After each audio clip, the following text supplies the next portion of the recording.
Soy Fernando Díaz Villanueva, hoy es 29 de mayo de 2021 y esto es La Contracrónica.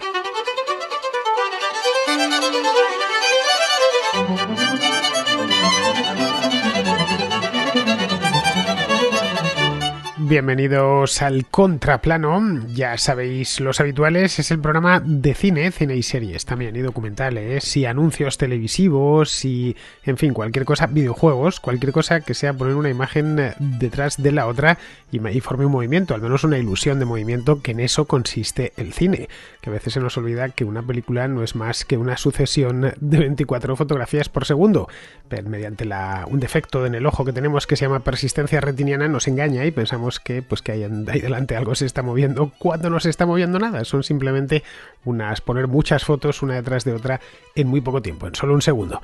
Pero bueno, después de este inciso que he hecho cinematográfico, os voy a dar el número que utilizo este primer minuto del programa para que lo sepáis. Es el único momento de la semana junto con el domingo cuando tenemos contrarréplica en el que doy el número de WhatsApp, porque el resto de la semana asumo que ya lo tenéis. Y si no lo tenéis, pues lo podéis mirar en YouTube, donde aparece la cartela, que aparece mi cara y lo de la contracrónica, pues ahí está también el número. Este número sirve tanto para el contraplano, la contraportada, la contrarréplica, el contrasello, que es esta sección de dudas históricas que meto en la contrahistoria cuando la hago yo solo. Si viene Alberto Garín, pues no nos da tiempo.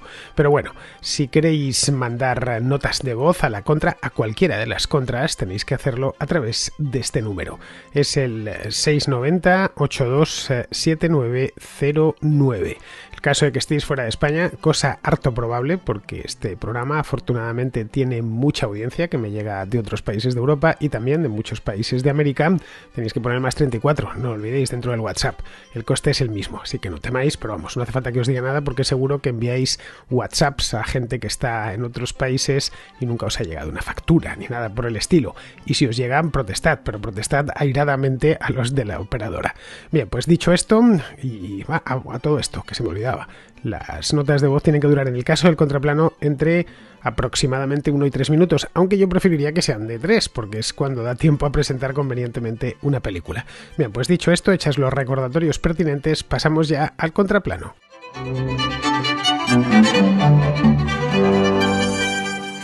Empezamos con Álvaro, que nos trae una serie sobre la mafia siciliana, concretamente un personaje importantísimo y de estos que es imposible, una vez te pones a leer sobre él, no seguir leyendo sobre él. Algunos los que os gustan estos temas ya lo conoceréis, no sé si la serie, porque es una serie que, por lo menos en España, no sé en otros países hispanos como México, Argentina, Colombia, Perú, ha tenido o tuvo en el pasado, pues ya es relativamente antigua, algo de recorrido, pero en España desde luego no la tuvo y fue una pena. Bien, no quiero contaros más porque nos lo va a contar Álvaro. Hola Fernando, ¿qué tal? Mira, pues con respecto a al último contraplano que hiciste este domingo, que hablaste sobre la película El Traidor de Buscetta y demás, quería recomendarte una serie que, bueno, a lo mejor la has visto y si no, pues para que la veas porque estoy seguro que te va a encantar. Es una serie que aquí en España no es muy conocida, pero que yo una vez, pues leyendo sobre la Cosa Nostra y demás, pues di con ella, me dio por verla y la verdad que no me arrepiento porque es una de las mejores series que he visto en general y sobre todo con respecto a la mafia, pues puede que sea de las mejores después de Los Sopranos y poco más. La serie se llama en español El Capo de Corleone. En italiano se llama Il Capo de Tutti Capi, no es una traducción literal, pero bueno. Y va sobre la vida de Salvatore Rina, Totò Rina, que bueno, fue prácticamente pues el mayor capo mafioso que ha dado la Cosa Nostra allí en Sicilia. Empieza la historia pues desde que el Totò Salvatore es un niño, allá por el 40 y poco, durante la Segunda Guerra Mundial, hasta que lo detienen ya y acaba en la cárcel en los 90. Y cuenta pues cómo pasa de ser un niño, ya en la juventud, un delincuente de poca monta, y por así decirlo, un paleto de pueblo, del pueblo de Corleone, hasta que bueno, pues se hace con el control del pueblo. Una vez que ya es el capo del pueblo, pasa a luchar contra las distintas familias mafiosas de Palermo acaba controlando Palermo y se acaba convirtiendo pues en el rey de toda Sicilia. Además el rey literal, lo controlaba pues prácticamente, o no, sin prácticamente, todo lo que tenía que ver pues con la política, los distintos problemas a los que se enfrenta la mafia, y etcétera. Y después también por otro lado, aparte de la historia de Salvatore Rina, te cuenta la historia de Biagio, que es cuando eran niños pues era un amigo de Salvatore, que ya pues cuando ya son adolescentes van creciendo, pues Biagio pues tira por el lado legal, por así decirlo, se mete a policía y pues va ascendiendo prácticamente a la misma vez que Salvatore, porque el papel que juega este Biagio pues busca e intenta detener siempre a Salvatore e intenta parar el imperio criminal que este crea.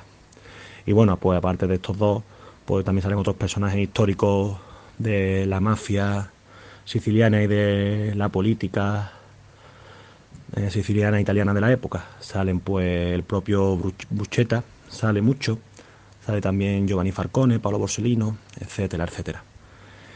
Y bueno, la verdad que la serie está muy muy bien porque refleja muy bien cómo era la mafia de la Cosa Nostra de aquella época, refleja también muy bien cómo era la sociedad siciliana y cómo la sociedad siciliana sufrió la guerra de las mafias y todo lo que tiene que ver con la mafia. Me recuerda a mí pues lo que pasó aquí en España con la ETA, pues parecido lo que pasó allí con esta gente allí en Sicilia. La serie la verdad que se ve rápido, porque aparte de que engancha, pues cortita, son 8 capítulos nada más. Cada capítulo dura 1 hora y media, es prácticamente una película, pero bueno, al final la disfrutas tanto que se te acaba quedando corta. Así que nada, si no la has visto, pues la recomiendo encarecidamente. Y se llama El Capo de Corleone en español, pero yo sobre todo recomiendo verla en italiano con subtítulos si hace falta. El Capo de Tutti Capi. Pues no he visto esta serie, Álvaro, pero vamos, no me importaría absolutamente nada ver El Capo de Capi, que es como se titula la serie. Es El Capo de Capi, bueno, en español significa el jefe de los jefes, simplemente. No es El Capo di Tutti Capi, que sería el jefe de todos los jefes. En este caso es simplemente jefe de los jefes. Es una serie italiana de hace ya unos cuantos años, se estrenó en el año 2007, y claro, a veces tendemos a pensar que el 2007 está ahí al lado, pero no está tan al lado. Recordad que estamos en 2021 ya, así que desde aquel entonces han pasado la friolera de 14 años. Lo digo para los que estéis ya en una edad relativamente avanzada, como la mía, que empecéis a mirar al pasado y muchos recuerdos, muchísimos, tienen 2 dígitos. De hecho, la mayor parte de los recuerdos tienen 2 dígitos. En este caso son 2 dígitos, solo 14, no es mucho. Yo tengo recuerdos ya con 20 y con 30, pero bueno, que tiene ya unos cuantos años. Lo dieron en aquel entonces en Italia por el Canal 5, sería el equivalente al Telecinco español. Creo que el Canal 5 allí pertenece también a Mediaset. En España no sé si le pasó a alguna cadena, no lo recuerdo. Yo me enteré de la existencia de esta serie posteriormente y yo no la he visto en ninguna plataforma, al menos de las plataformas a las que estoy suscrito. Netflix, Amazon Video y luego posteriormente hace unos meses, con motivo de un anuncio que me entró, pues me suscribí a HBO y hoy por hoy, como ya os he dicho en varias ocasiones, es mi plataforma favorita. Bien, quizá esté, no lo sé, no tengo ni idea, tampoco es que esté todo el día enchufado a la televisión. Cuando quiero ver una película, pues me tiro en la cama y la veo, o una serie o lo que sea. Por desgracia, últimamente con este libro que estoy escribiendo no tengo mucho tiempo de ver cine, porque las horas nocturnas, que eran las que yo solía reservar para ver películas, pues ahora están reservadas desde hace meses solo para lectura y escritura. Bueno, y ahora ya que estoy en la parte final, básicamente para revisión de mis propios textos, que es una cosa realmente agotadora. Bien, el libro, por cierto, espero que salga dentro de unos meses, y cuando lo tenga entregado volveré no solo a ver más películas, sino también a hacer más contenidos para patronos. Ya les expliqué cuando empecé con esta historia que se iba a resentir un poco la producción, pero que iba a ser algo necesariamente temporal. Pero volviendo sobre el tema este de la serie El Capo di Capi, no puedo hablar de ella porque no la he visto. Al parecer está muy bien, por lo que he leído por ahí. Es la historia de la biografía, ¿no? Es una serie biográfica sobre Totò Riina. En Italia estas cosas las tratan de la mafia, quiero decir. En Italia hacen un cine extraordinario, eso para empezar. Y luego, las cosas de la mafia siempre las han tratado muy bien, de manera muy seria, muy solvente, todo este tema. Probablemente porque lo han vivido de primera mano. No sé si recordaréis La Piovra, aquel serial larguísimo de los no sé cuántos capítulos tenía, 40 o 50, en varias temporadas de los años 80 y 90. A mí esa serie, la de La Piovra, que significa el pulpo, me encantaba. Bueno, no me perdía, o procuraba por lo menos no perderme ni un solo capítulo. Y además iban renovando continuamente los personajes, especialmente los de las primeras 5 o 6 temporadas. Luego la cosa ya empezó a ser bastante repetitiva, pero vamos, que las primeras 5 o 6 temporadas son imperdibles. Pero bueno, era otra época. En aquel entonces, estoy hablando de los años 90, había solo 6 canales de televisión en España y uno podía seguir la programación sin demasiado problema. No teníamos internet ni falta que nos hacía. En el año 90 o 91 uno miraba el periódico al final, las últimas páginas, y sabía exactamente que iban a poner esa noche los 6, que en todos los canales de televisión. Hoy es directamente imposible, así que si está en alguna de estas plataformas, por favor decídmelo y os lo agradeceré muchísimo. Bien, la serie esta que nos traes, como bien dices, Álvaro, narra la vida de Totorriina, que murió hace poco, murió hace solo unos años, 4 años exactamente, en 2017. Murió en prisión, desde donde llevaba pues desde principios de los años 90, desde el 93, que es cuando le trincaron. Cuando le trincaron ya era mayor este hombre. Tuvo una vida dedicada al crimen larguísima. Tenía ya más de 60 años, buena parte de los cuales, básicamente todos menos la niñez, pues los había dedicado al crimen. Este hombre, Rina, era un salvatore, de ahí lo de Toto es como deben de llamar a los salvadores en Sicilia. Este era un malvado auténtico, genuino, de película.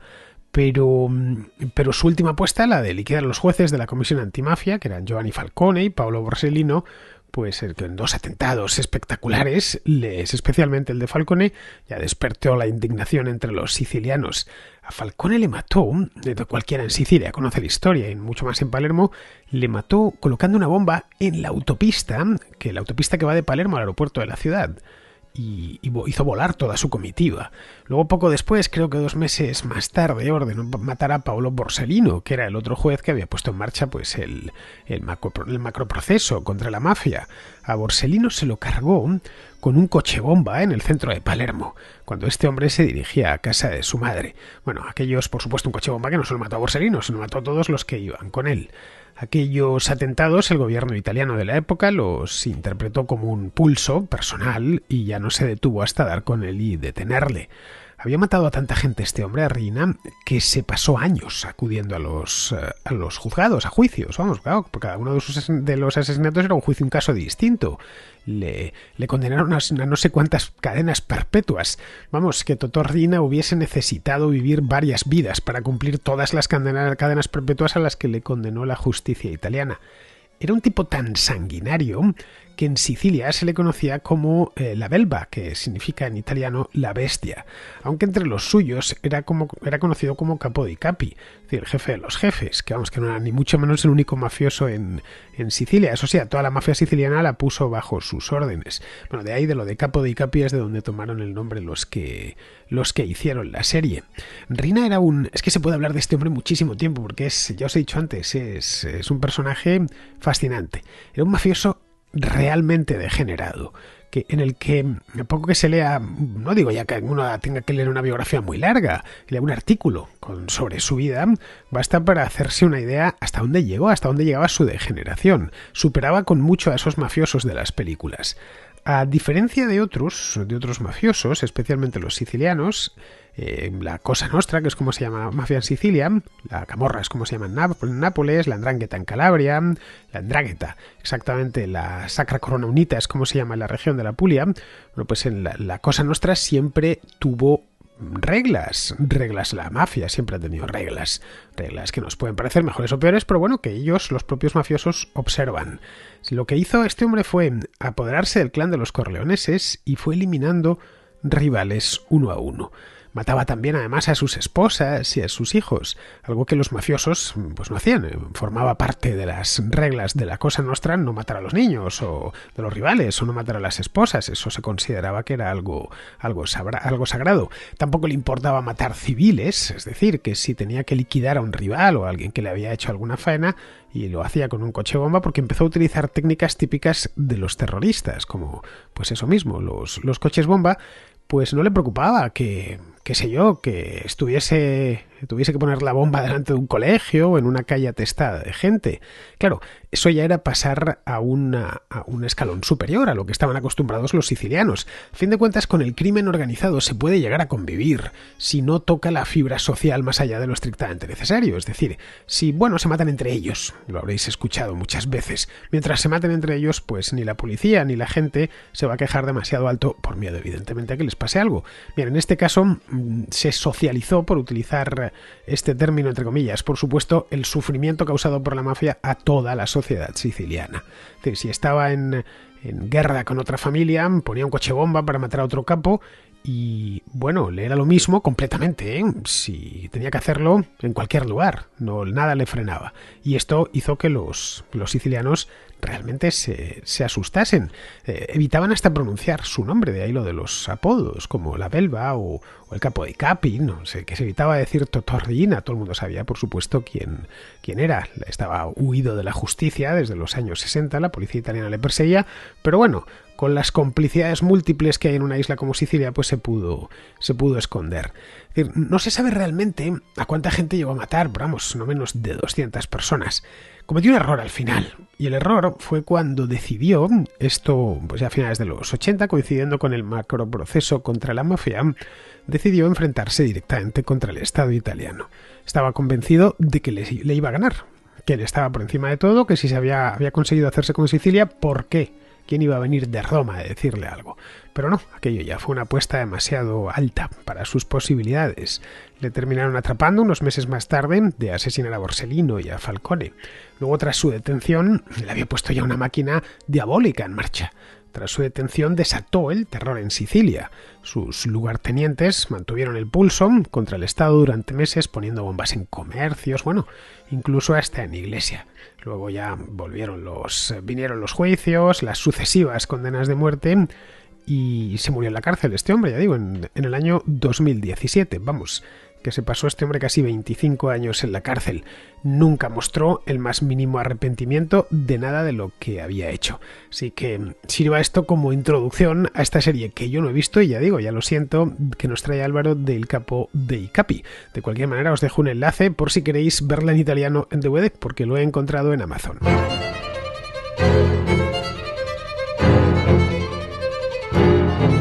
Vamos ahora con Javier, que también nos habla de mafiosos, aunque esta vez mafiosos de ficción, y no en Sicilia, ni en Palermo, sino en Nueva York. Se trata de Eras una vez en América.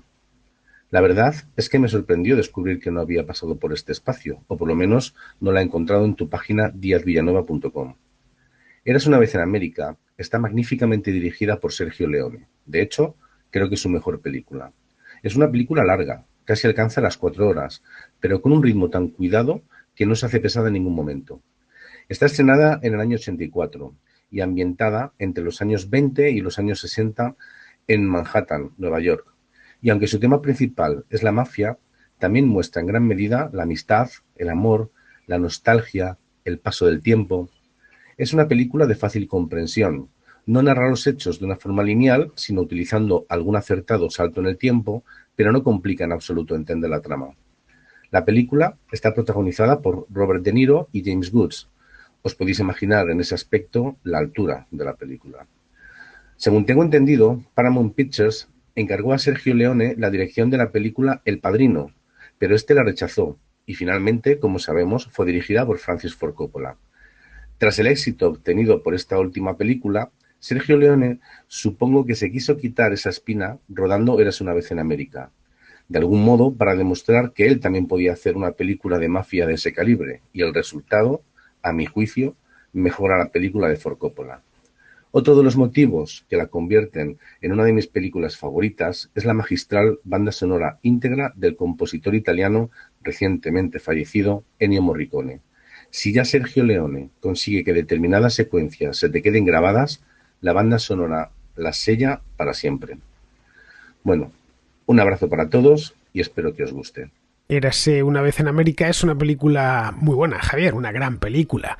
La he visto unas cuantas veces, no menos de 3, ¿eh? La primera pues allá cuando era yo un chavalín, allá por finales de los 80, la vi en VHS, recuerdo, y me gustó muchísimo, y luego ya la he visto, pues creo que la tengo en DVD. La tengo en DVD pues desde hará, no sé, 15 años, una cosa así.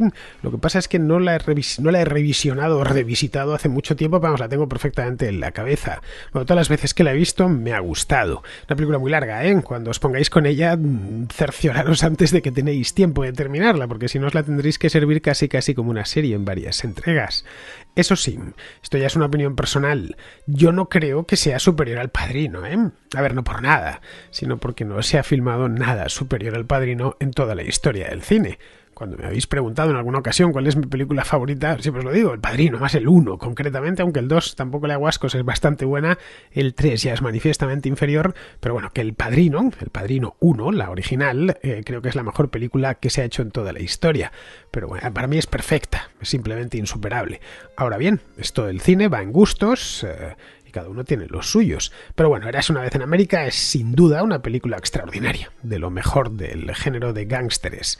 Fue una película estrenada en el 84, como bien nos ha dicho Javier, y supuso la última película dirigida por Sergio Leone. Antes de su muerte, murió unos años después, en el 89. Lo he ido a mirar, no sé, bueno, creo que murió, lo he podido ver de un paro cardíaco, me ha parecido ver, pero estaba ya un poco deprimido porque esta película no le funcionó bien. De hecho, la hizo...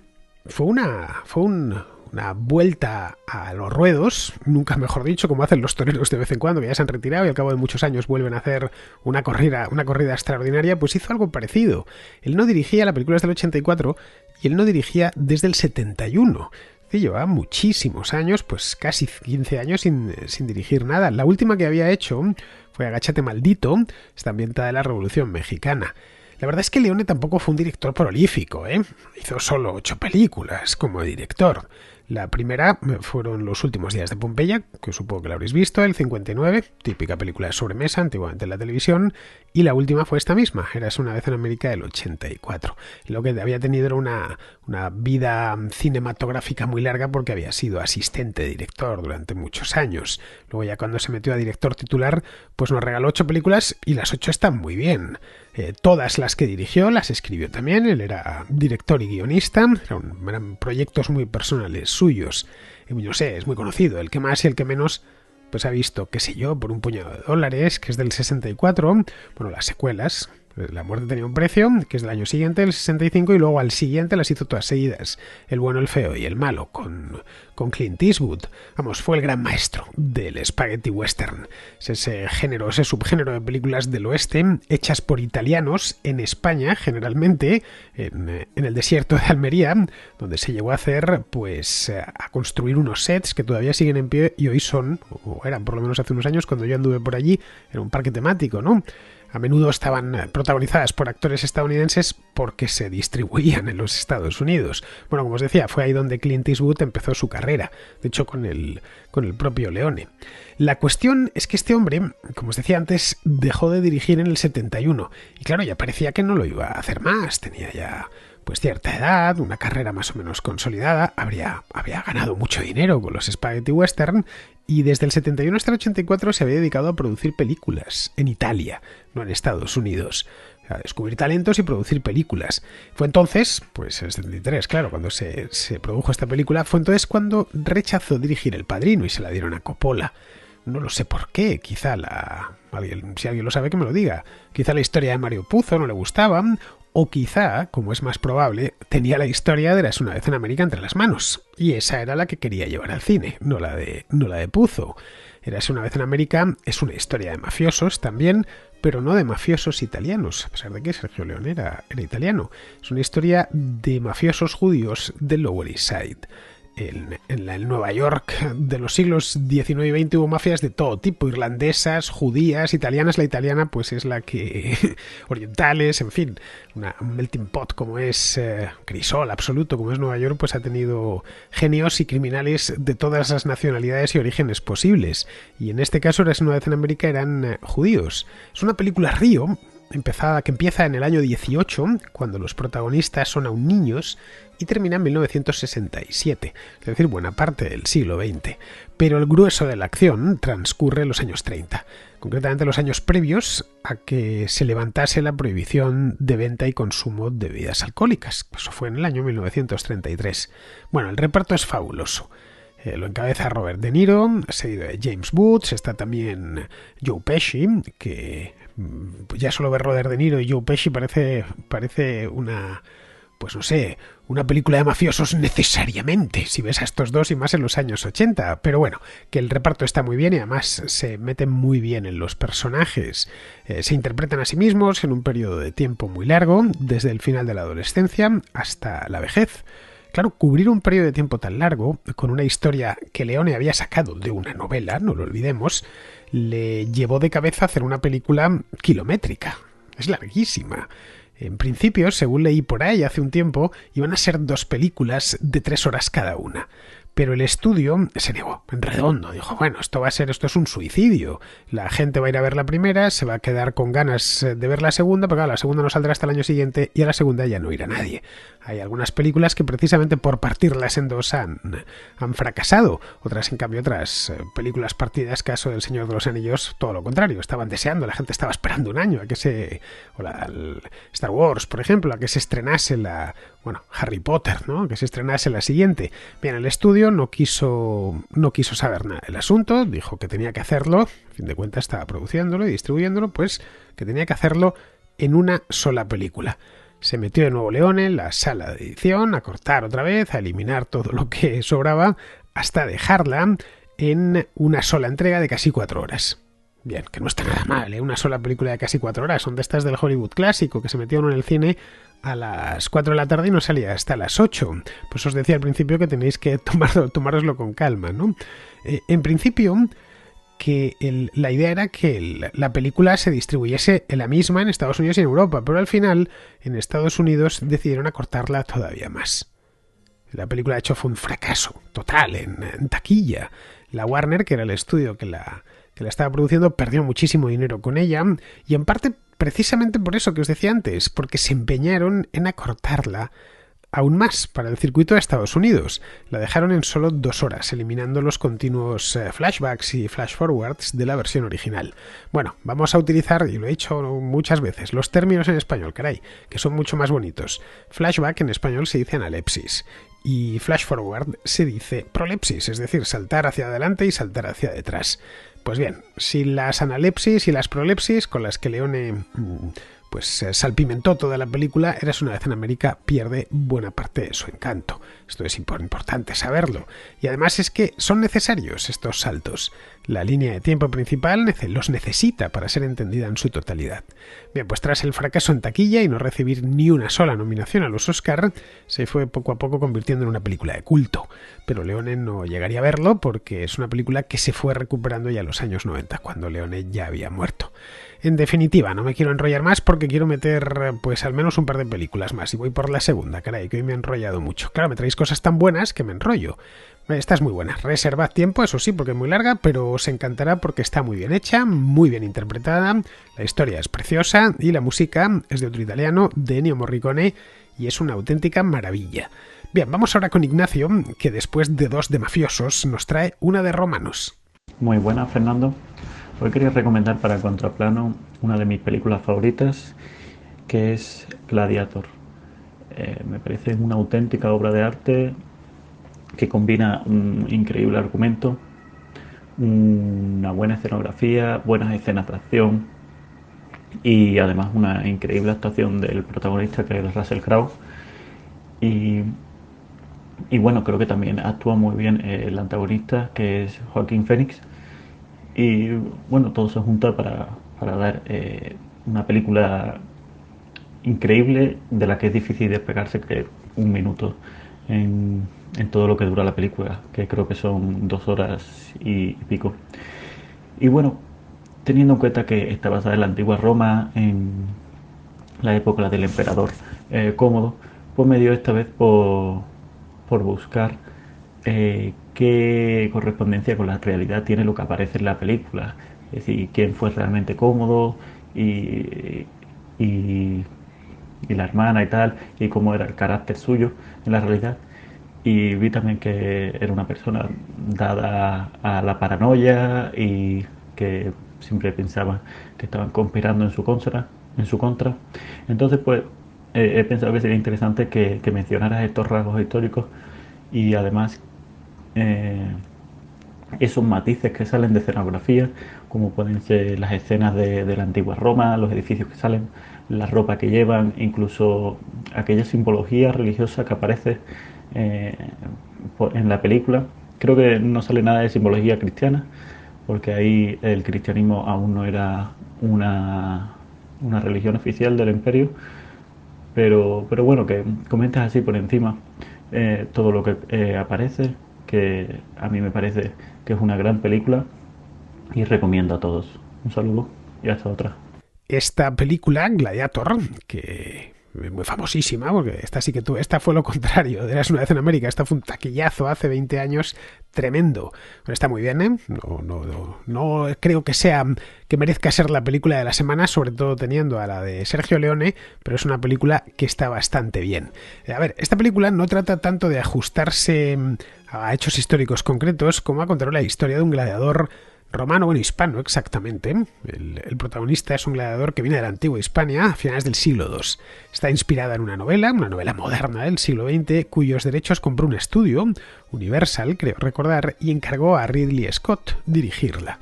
Se escribió un guión basándose en la novela, y bueno, y los productores hicieron el resto, que fue poner $100 millones encima de la mesa, para que de ahí saliese una gran producción en la que no escatimaron ni estrellas, pues está Russell Crowe o Joaquin Phoenix, que son los dos protagonistas, el bueno y el malo, ni por supuesto medios.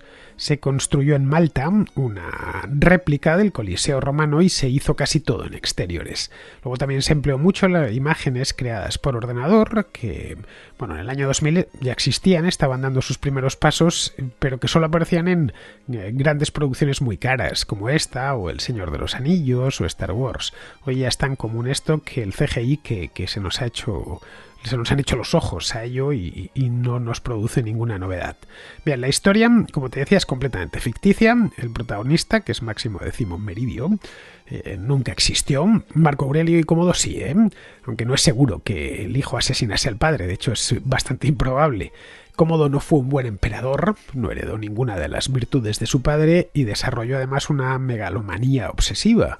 Era, eso sí, muy aficionado a los combates de gladiadores, de ahí que, bueno, en esta película al menos eso no está mal tirado. Bueno, hasta el punto que él mismo solía combatir muchas veces en el anfiteatro. Solía disfrazarse de Hércules, se conserva alguna estatua de Cómodo disfrazado de Hércules, pero le ponían a moribundos delante para que lo rematasen, no a gladiadores fornidos como Máximo Décimo Meridio. Y evidentemente pues el emperador los remataba, ¿no? A aquella pobre gente. Bien, esto de cualquier manera a la afición no le gustaba mucho, era un abuso, ¿no? Era demasiado, es como, qué sé yo, que le diese ahora mismo a cualquier presidente por jugar al fútbol y meter goles y entonces pusieran de portero un borracho, ¿no? Una cosa así, pues diríamos, mejor, oye, casi te quedas en casa, ¿no? Para falsear el juego, pues no merece la pena. Pero él tenía esa megalomanía y le gustaba hacerlo. Pero claro, digo yo que le aplaudirían, que para algo era el emperador. Bueno, la cosa es que este hombre fue coleccionando conspiraciones palaciegas hasta que ya al final le terminó estrangulando un esclavo mientras se bañaba. Primero le habían intentado envenenar, pero no funcionó, así que el prefecto del pretorio, de la guardia pretoriana, vio a este esclavo que se llamaba Narciso y que ha pasado evidentemente la historia gracias a esto, para que le estrangulase. A Cómodo no le extrañó la presencia de Narciso en sus estancias en el palacio, porque era un luchador que entrenaba al propio emperador, así que por lo tanto debía ser un tipo especialmente fuerte, ¿no?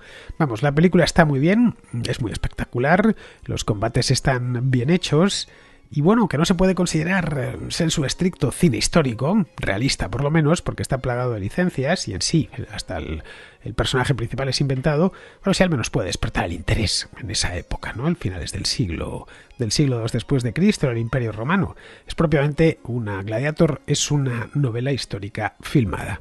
Bien, vamos ahora, ya vamos a terminar con vamos con José Manuel, que a cuenta de Parásitos, que pasó por aquí hace unos meses, quiere hacer un comentario. Es un comentario largo, pero merece la pena escucharlo.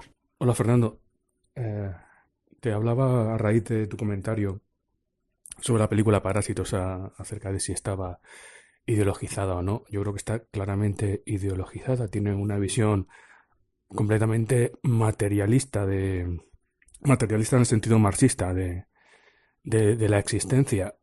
Las dos familias, la rica y la pobre, están claramente diferenciadas. Unas son los ricos no tienen ningún atributo malo de por sí, no hay nada malo en su actitud, simplemente son el hombre sobre todo un buen profesional que ha alcanzado el éxito y ha conseguido todo ese dinero. Son un poco cursis, la mujer es un poco cursi, bastante cursi, pero no hay nada erróneo en su comportamiento.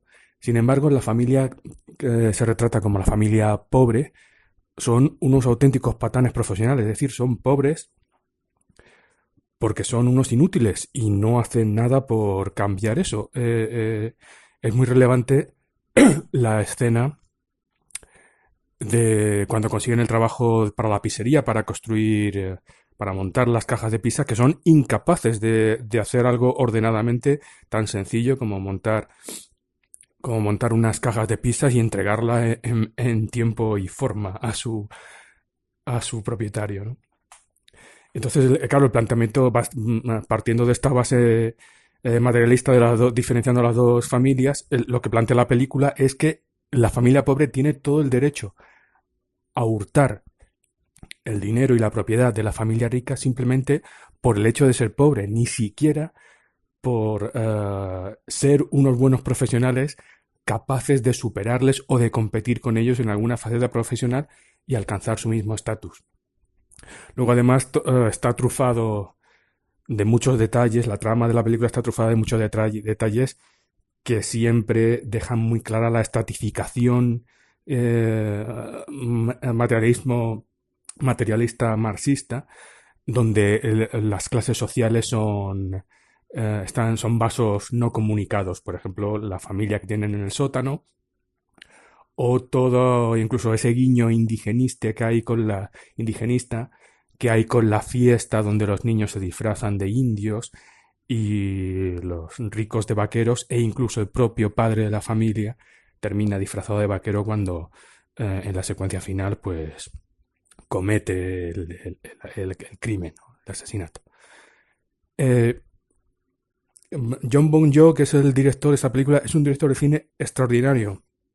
Ha sido considerado desde hace bastantes años el mejor cineasta menor de 40 años, ya los ha superado, que había en el mundo a raíz de varias películas que hizo muy notables, que si no has visto te recomiendo una, sobre todo te recomiendo Memories of Murder, que creo que se llama en España Crónica de un asesino en serie, que es una obra maestra absoluta, y es un poco la película en la que se basó una película, el director de una película española se llama La Isla Mínima.